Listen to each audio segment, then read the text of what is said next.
Alright, double Haldane effect. The easiest way to remember is to make the numbers. So 32, we have to go partial pressure of CO2, millimeters of mercury. And what's this? Ca or CO2, or the content, which is measured in mils per deciliter.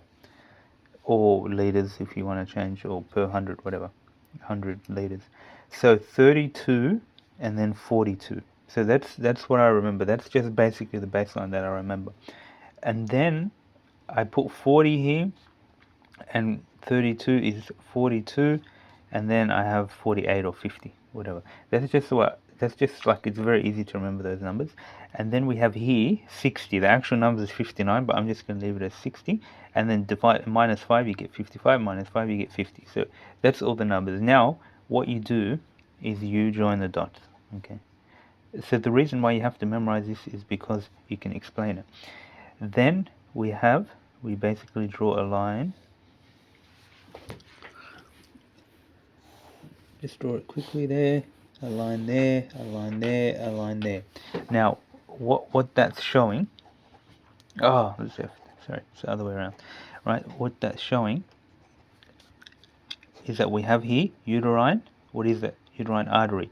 And how I remember that? I remember red, red, blue, and blue.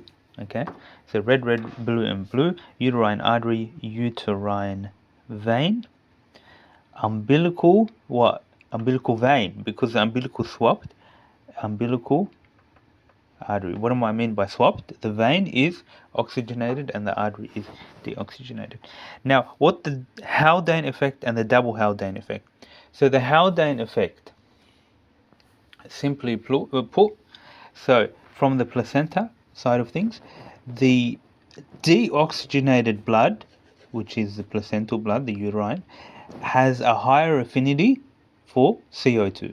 The hemoglobin has a higher affinity for CO2. So it wants to grab as much CO2. Okay. Now, the umbilical artery, it becomes oxygenated, so now it becomes umbilical vein. So the umbilical, or the fetal, has now a lower affinity for CO2 when it becomes oxygenated. So that means the umbilical vein wants to get rid of CO2, and the